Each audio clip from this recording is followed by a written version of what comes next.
Hello and welcome to Off the Shelf Reviews. I won't lie, this was my first time with this film. And I'm Gary, and today we're going to review and discuss Re-Animator, which released in 1985. Based on stories by H.P. Lovecraft, with a screenplay by Dennis Powley and William Norris and Stuart Gordon, and directed by Stuart Gordon. Ian, why don't you give us the synopsis?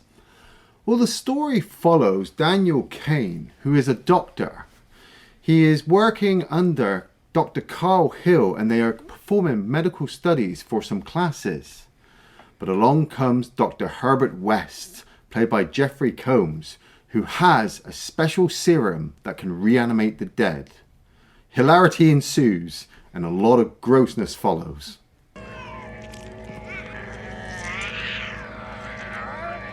He was dead. Twice. So this was pretty much like a breakout film for Jeffrey Combs, Barbara Crampton, and director Stuart Gordon. And Stuart Gordon had not really directed anything before this. He'd mostly worked in stage plays. Okay, yeah. But he was sat around with some friends, and he was like, you know what? I'm pretty tired of all these vampire films. They're everywhere. Yeah. Why doesn't somebody make a Frankenstein movie? And somebody said to him, "Hey, have you read H.P. Lovecraft's Re-Animator?" No. So he had to spend some time tracking down a copy because it was long out of print. And once he'd read it, he was like, I want to adapt this. And he wanted to make it into a stage play.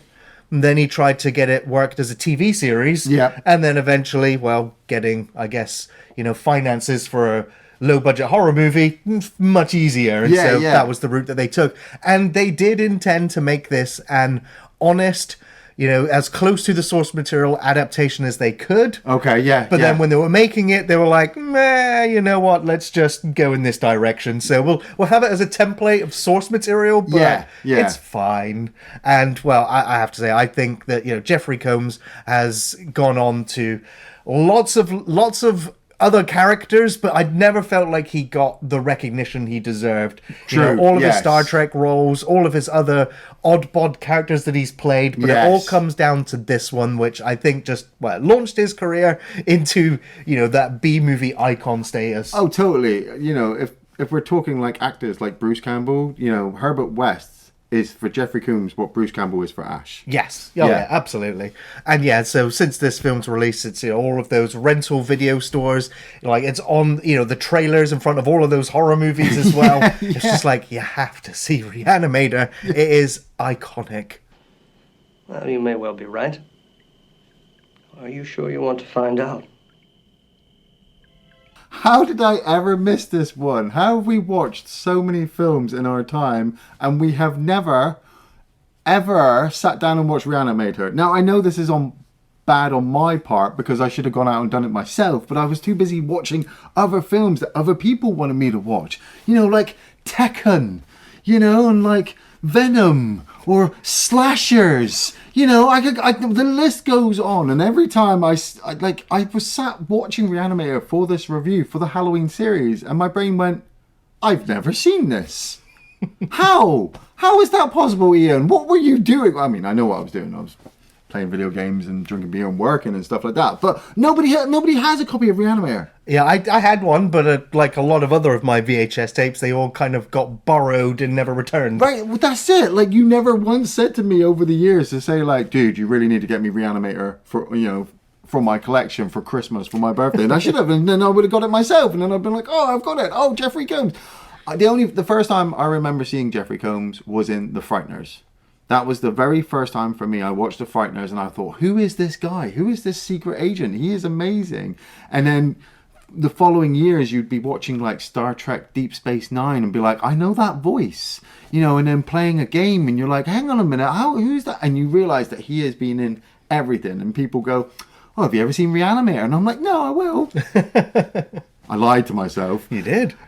But sitting down and watching this, the movie immediately just starts with like this institute.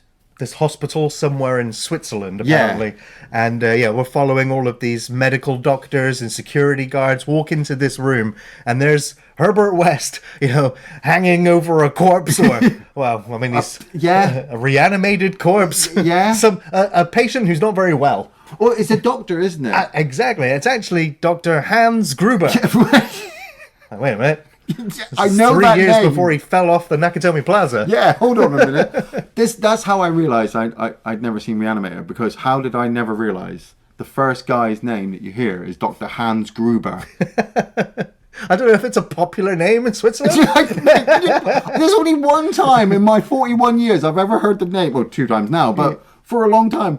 Hans Gruber was the guy who fell off the Nakatomi Plaza. He wasn't injected up the nose with some luminous green serum. But I was a bit confused. So they come across this situation with Herbert and this doctor. And the doctor gets up and he just starts screaming and blood's pooling from his mouth.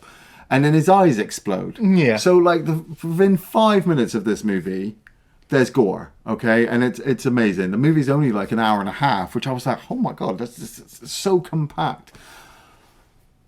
But Herbert injected him while he was still alive? Or he killed the doctor and then was hoping to bring him back to see what happens? Yes or yes. We don't really know.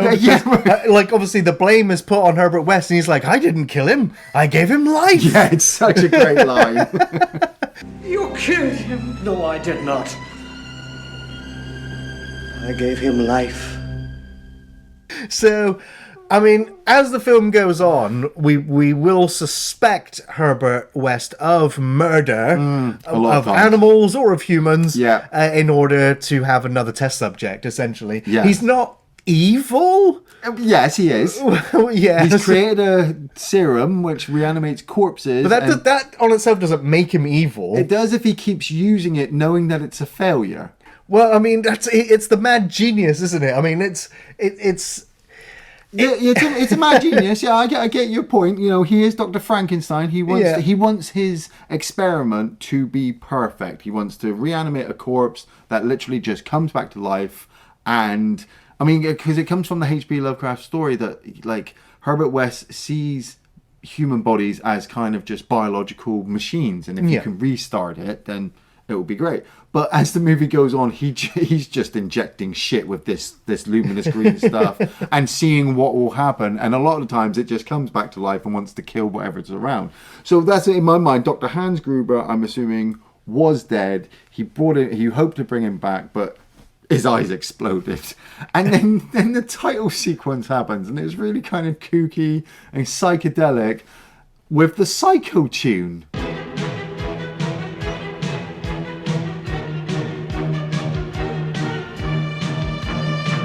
How'd you get away with that one? Or did you not get away with that one? Yeah, now, Richard Band is the guy who composed this, and he's composed music for loads of these types of movies. Not Psycho. Not Psycho, no. But it was like, well, we were inspired by Psycho. Apparently, Stuart Gordon was also director, inspired by Alfred Hitchcock. But yeah, I mean, the music is almost note for note. It's like, how can you not hear the similarities? But James Horner's Horner's in the background going, I have no idea what he's trying to do there, using music again. But I actually, because I thought it was just going to be the title sequence. You think it's just the title sequence, but that music crops up all throughout the entire movie. Whenever Herbert West, Re-Animator, is about to do something nefarious, that Psycho music drops right back in again. And it does kind of work. I don't know if it's the fact that the music's just really, really good, or the fact that it works with the acting from Jeffrey Combs being the sinister Herbert West when he's doing these nefarious things. But we initially follow Daniel Kane, Dr. Daniel Kane, who works at this medical hospital in America, and he works underneath Dr. Carl Hill. He's dating Dean Housley's daughter, Megan, played by Barbara Crampton. And he's not just dating her, he's like dating her. He dated her pretty hard. He dated her pretty hard. She has been dated. I believe there was a Talking Heads poster above the bed as well, which is like foreshadowing what's to come. Nice, yeah. And it's just really quite sweet because for this brief 80s movie, this is our hero. This is our damsel in distress later on. I did actually like his first sequence when we're introduced to him where he's trying to save a dying patient or a dead patient. He is, yeah. And all the other doctors have kind of given up and they're like, Doctor, you should know when to also give up on a patient.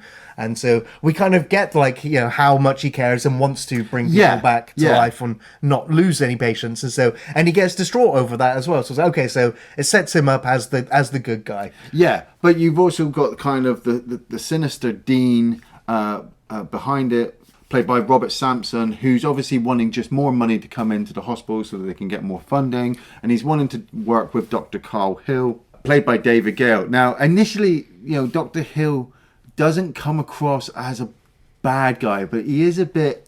I don't think I've ever seen him play a good guy in a film. No, well, yeah, no, that is true. But initially, like, he's got a thing for Megan. Yeah. And Megan is creeped out by him, because obviously Megan is supposed to be, like, still in high school, or at least in her 20s. And he's kind of, like, eyeing her up constantly. But nobody knows that she's sleeping with... Daniel Cain, because if they do, he'll lose his job and the two of them have to be separated. But then the Dean says, hey guys, here's Herbert West. He's going to be joining us. And you're like, oh shit. Yeah, and straight away Herbert West is like, he's frowning and looking down at Dr. Hill right away. He's just like, God. In Europe, we consider your work plagiarism. Frankly, Dr. Hill, your work on brain death is outdated.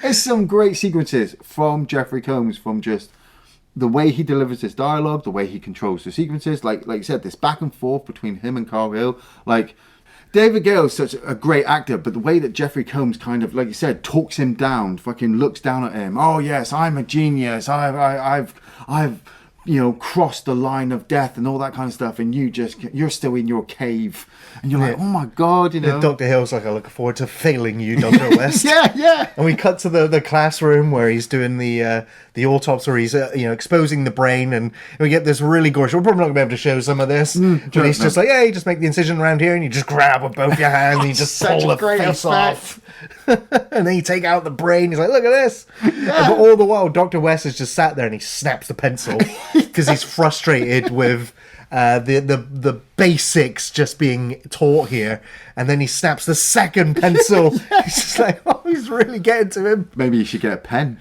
Right, it's a great line. Yeah, it's so good.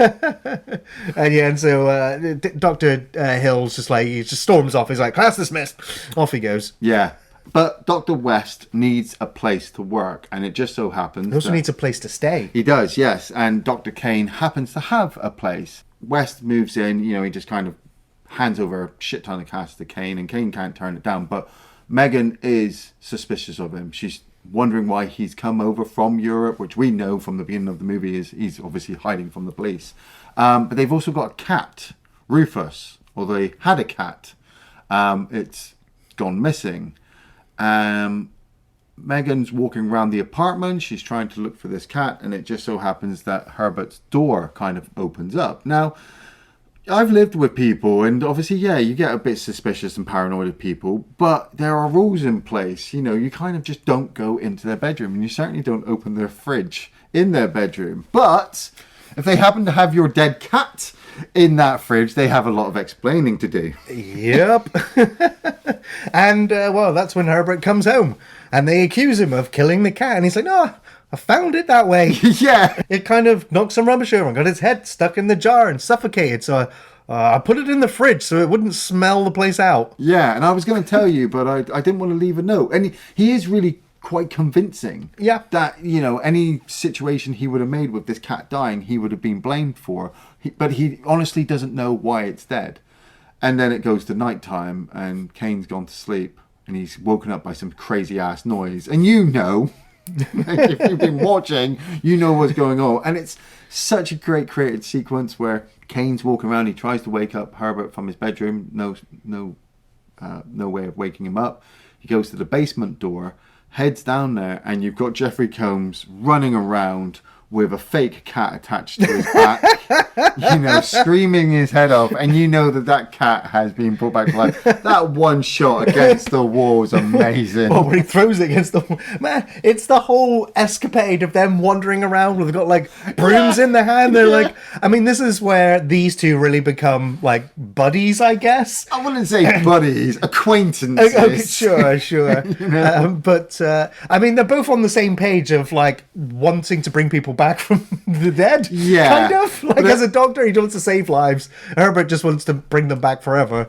Yeah, and it's an awful effect. It's awful. I wanted to say it was bad as well, but just in the mood of the movie, how it was making me feel, I just kind of glazed past it. For sure. It's campy. It's fine. Like, they're not going to get a real cat. It's 85, man. Yeah, exactly. But I was just sat there and like, now I just want to see a fight between Rufus and Church, the cat from Pet Sematary. Who's going to win? Ooh. Cat fight.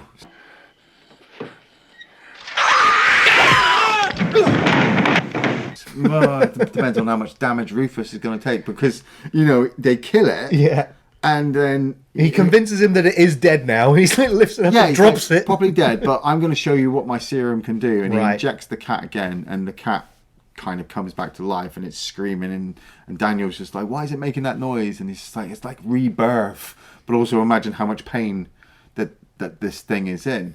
But Daniel takes it upon himself to tell the Dean. That's right, yeah. He's honest about it. He's like, Dean, I'm sorry, but Dr. West is in my house. We're living together, blah, blah. He killed my cat. I think he killed my cat, but I know he brought it back to life with the serum. And the Dean's, rejects it completely and then expels West and tells Dan Kane, like, yeah, you drop all of these experiments and all of this, and this is your last warning, otherwise you'll be expelled as well. Yeah. Oh. So Kane decides he's going to sneak West into a morgue so that they can continue their experiments. The security guys like, got my dinner under there? And it's, oh, no. It's just a meatball that got run over by a semi-truck. He's like, all right, I don't want to see that. In they go. Herbert quickly puts his shoes back on and they get to work. Like I said, I was so enjoying this movie at this point, because I was wondering, what is better, Re-Animator or Evil Dead 2? Oh, just for the campy silliness of the situations that you put yourself into. I mean, Ash can't help himself. He can't leave the cabin.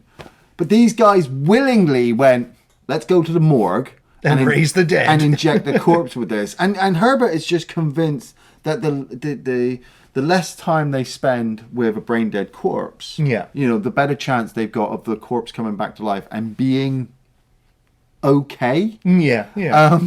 But it doesn't. Like, they inject the first. Well, they go around, they check all these other corpses, don't they? They're like, nah, that one's really a meatball. That one's too. That one's rotted completely. Yeah. And then they find the body of Arnold Schwarzenegger's stunt double for like 14 other movies. Oh, no way. We're like, well, this guy's certainly still fresh. Let's wake him up. Yeah. But they inject him with one load, don't they? And it doesn't do anything. So he kind of injects it with another load. And you keep kind of thinking that it's going to be instantaneous, but it's not. The film does really well to hold on the tense moment until the monster kind of reawakens, and then it starts attacking everybody. And you're just like, fucking, how are you going to kill this thing? Like, it is a zombie. Kind of. It's reanimated. Well, I mean, a zombie is a reanimated corpse, I suppose, but like, they don't have to just decapitate.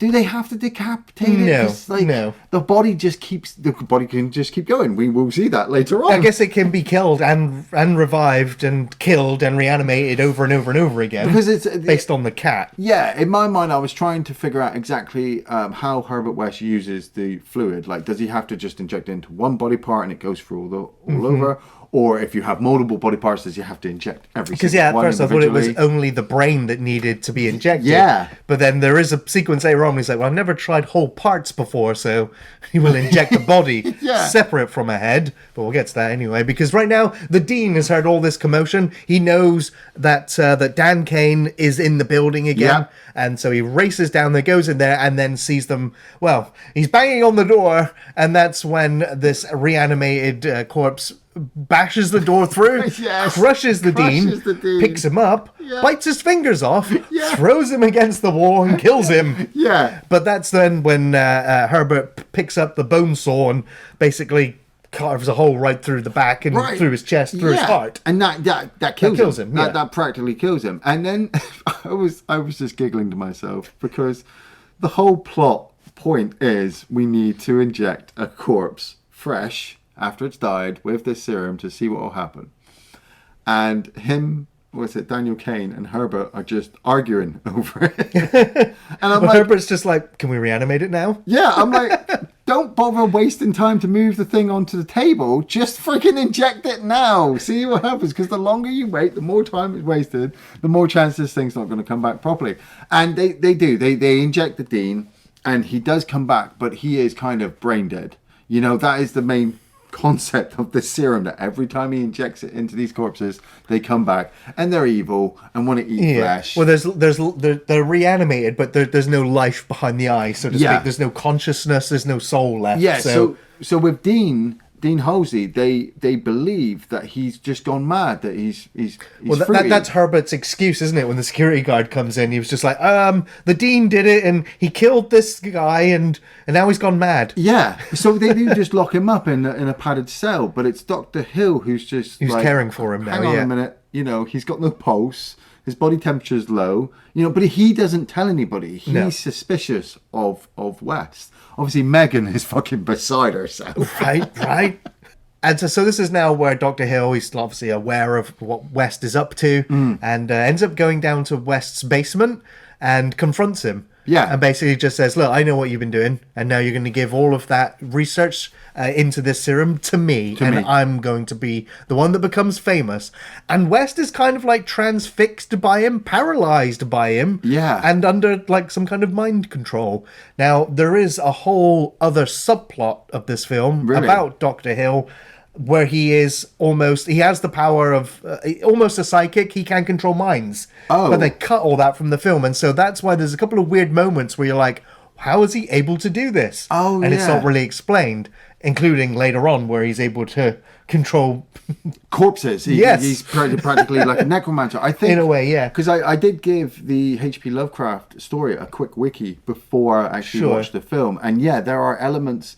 It's at Miskatonic University or Miskatonic Medical School in this one, but come on, it's the world of the H.P. Lovecraft at Miskatonic. It's Arkham. It's Arkham, Massachusetts. So there's all kinds of strange... 5 different stories, you know, revolving around Herbert West, his accomplice, raising corpses and stuff. And you do have a Dr. Halsey, and it does come back, and it does control corpses. But they, like I said, they just took elements, I think, and made the film around it. Yeah. Well, I mean, small bit of truth. I can't say whether this is true or not, but apparently H.P. Lovecraft did not like writing Re-Animator stories. But they paid well. So he made more. That would explain it. And so at this point where West is watching him in the microscope, and he goes and grabs a shovel and donks him on the back of the head. Kills him. I think the spade to the neck and pulling his head off fucking killed him. Yeah, that'd probably do it. Like at this point, you know, like, okay, Herbert, you definitely are a murdering psychopath, crazy genius. But Dr. Hill was no saint. And Dr. Hill hadn't killed anybody at this point and brought them back or tried to bring them back to life. Oh, but he would have done if he had taken West serum. Okay. Alright, so it's just 2 villains, and one took out the other, and then reanimates him. And Dr. Hill is able to communicate. He's like, "Tell me, what are you thinking right now, West? You bastard!" And then his body grabs West and donks his head on the table and knocks him out. And when he comes to, this is what got me. It was like, all of his material and research has been taken. I was like, by the headless corpse. We saw, it took 5 minutes just to get over to you at the table. Managed to take all your stuff. In that small time as well. Nobody saw him because you had to come out of the basement and then out of the house and down the road. But this is Arkham. They see tentacles and King pings and yellows all on the fucking street corners, yeah.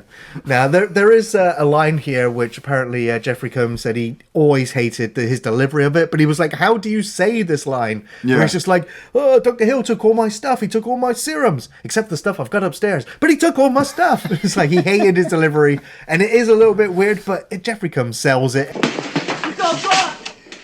You took my serum! Except for what I have upstairs. Who? What happened here? Dan Kane is just like, well, what do we do? What do we do? Well, I guess we'll go back to the morgue and find out where he's gone. At the same time, Dr. Carl Hill's made his way and captured Megan. That's right, yeah. And is planning on, like, reanimating Megan to be his bride. Well, didn't he sent her dad, the zombified dad, to go and find her. Yeah. Because he's still infatuated with her. So this confrontation then between, obviously, Dr. West, Dr. Hill, with Dr. Kane as well, sneaking in the back to try and save Megan. It's so great. Like I said, it's only an hour and a half, and we've gotten to this final climax where you've got a reanimated, decapitated doctor talking to a mad scientist. You know, they're just having this back and forth while they're just trying to get Megan out there before anything happens. And Dr. Hill's just like, aha, look what I can do. And just raises all of the corpses inside the morgue as well. Right. Well, I don't want to spend too much time on the sequence before that. Right. Because it is kind of a sexual assault, I suppose. Yeah. And because the film is playing that up for laughs, and it is, like, it's kind of funny. It is. It gives a whole new meaning to giving head. Yeah. Because, I mean, we know Dr. Hill was a sleazeball from the beginning, but now that he's dead or reanimated, he's just like, whatever.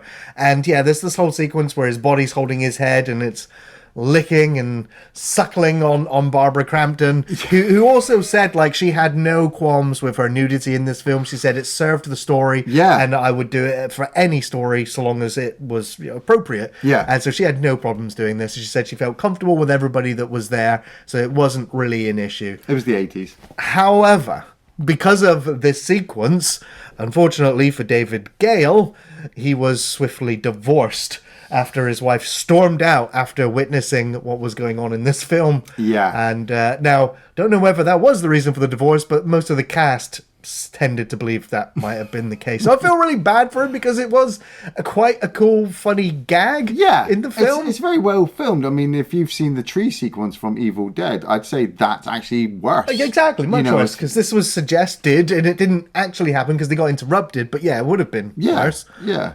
But then, he does then reveal that he has control over all of the corpses and he wakes them all up at once and then absolute carnage ensues.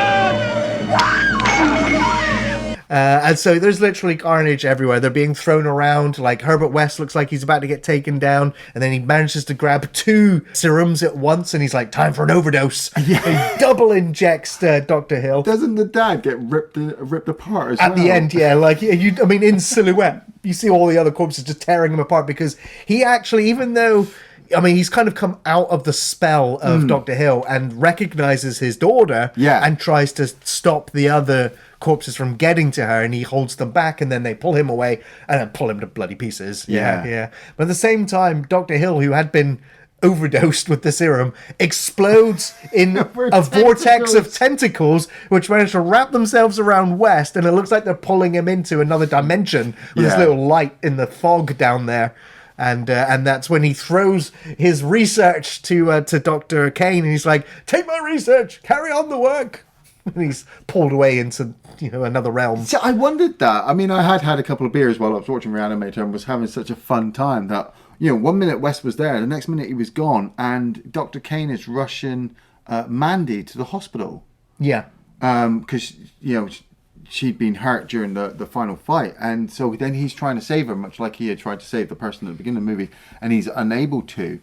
The nurse actually stops him and says, "You've done enough." So he goes and gets the serum, and then he injects Megan with it just as the film ends. I love that the film pauses, but then it sort of does the fade, which makes it look like the injection's going in. It's like, it's really effective. And then the music kicks in again. You're like, oh, the nightmare will never end. Well, that was it. Because I was just like, oh, well, there's 2 more movies after this. If the Herbert second West... one came out, like 5 years later, and doesn't really explain what happened to West. See, that's a shame. And there's no Barbara Crampton either. But see, because I know I'm pretty sure I've seen the prison one. Yeah, I the can't third remember one. what happens, but I'm pretty sure there was a prison and some injections. yeah, of course. Yeah. Of course. Well, Ian, what were your favourite scenes from Re-Animator? Oh, man. I mean, Jesus. Where the hell do you start with this movie? I mean, starting from the beginning with Dr. Hans Gruber's eyes exploding, all of the gory sequences, from the decapitated head with the shovel to him walking around. I mean, like I said, we won't dwell on it, but the moment where he's trying to lick and move his head towards Barbara Crampton, it's just... I just never realised how good the effects were, even though they're quite actually low budget. And they're not the best, but they work for what this movie is doing them. And, most H.P. Lovecraft movies are thrown together on a shoestring budget with only crappy special effects. But I think that really works for H.P. Lovecraft stories. Jeffrey Combs, oh my God. Even when he's not injecting everything in sight with goo, he is literally just looking down on you. And I try not to remember his character from The Frighteners, but I think that is like a distant relative to Dr. Herbert West as well, just working for the FBI. Like I said, the whole final fight sequence with all the corpses, the silhouette of the dad being ripped apart, I think was just really, really well done. The overdose of the serum, you don't really know what's really happening because so much happens so fast. But that really works, especially, like I said, as a H.P. Lovecraft fan. As soon as those tentacles come up, you're like, yep! Bring it on! Yeah. There are so many fantastic and wonderful moments in this film. It really is a delight. But yeah, like, first favourite scene is going to be Hans Gruber just getting up, eyes popping, and then falling over and collapsing. Great. The cat attack in the basement is just with him, just watching Herbert West just like panicking as this cat's clung to his back is fantastic. Yeah. Who's going to believe a talking head? Get yourself a job in a sideshow. That's such a great line. I mean, his delivery is just on point. It's really good. There's so many wonderful one-liners just like that scattered throughout the film. Herbert, you're insane. Now what happened here? I had to kill him. What? He's dead? Not anymore. Yeah, the whole David Gale giving a head sequence, it's just like, once you've seen it and that wide shot as well, you're just like, I can't believe what I'm seeing. It's just incredible. Yeah. And yeah, I have to say, all of the gore effects, all of the blood, they used 24 gallons of blood on this film, that's which for some people was like, it's way too much. And the director said that, like, for the most time, walk around on set, his shoes would just stick to the floor. It was so bad to clean up. But yeah, like there's just all the moments with Jeffrey Combs in it is brilliant. Love Barbara Crampton, and I also think that David Gale was a really good supporting, I guess, villain or main villain of the film. He was so creepy, and the way that he managed to deliver a decapitated head for the second half of the film, outstanding work. I got to say as well, Bruce Abbott, I think, did a really good job as the hero. I mean, he is He's of overshadowed by Herbert West, but he holds his own. He does, and he also does return in the second one as well. So they continue that kind of, I guess, like I said, that buddy, that kind of friendship that they have. Yeah. Over the fact that they're both stuck in the situation now. Ian, do you recommend Re-Animator? I totally recommend Re-Animator, and I'm kind of glad that I had never seen it up to this point, because I'd heard all the stories, I'd seen it on all the lists of horror fan films, I'd been building it, I suppose. I didn't want to spoil it for myself, but the more I saw of Jeffrey Combs, the more I just knew that this first time performance by him was just going to be absolutely outstanding. He is the reason to watch Re-Animator. He could be the reason to watch the whole entire Re-Animator series, but at least if you just watch this first one, it's crazy, it's over the top, it's funny, it's gory. It doesn't have to push the envelope like a lot of other horror movies do, and it wouldn't be able to deliver what it delivers if it, was less, if it had less gore, and if it was a little bit more, I don't know, commercial and dramatic. It runs that line where Jeffrey Combs, I feel he is another great B-movie actor right up there with Bruce Campbell. I mean, Evil Dead cross Re-Animator would be a Re-Animator cross Die Hard would be great. I'd love that one. Right. I'm absolutely recommending Re-Animator. I'm giving it my highest rating of must watch. This is one of the best 80s horror comedy films that's entertaining from start to finish with fantastic gore and brilliant performances. Jeffrey Combs as the unhinged Herbert West was perfect casting, along with Barbara Crampton, who shines as Megan, the beautiful and intelligent love interest of Dan Kane, who find themselves caught in the midst of West's mayhem. David Gale was also a standout as the ever-so-creepy Dr. Hill, both alive and reanimated. You know, the gore and all the practical effects range from campy to full-on disgusting as 24 gallons of blood soak the screen with some impressive and sometimes realistic makeup work.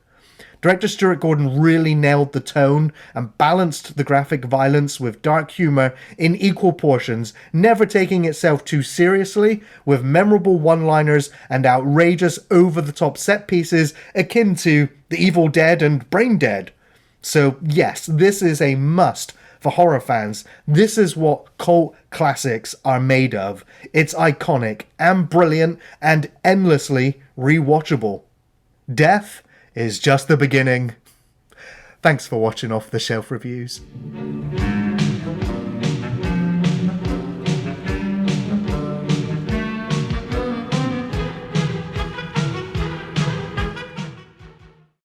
You killed him. No, I did not. I gave him life.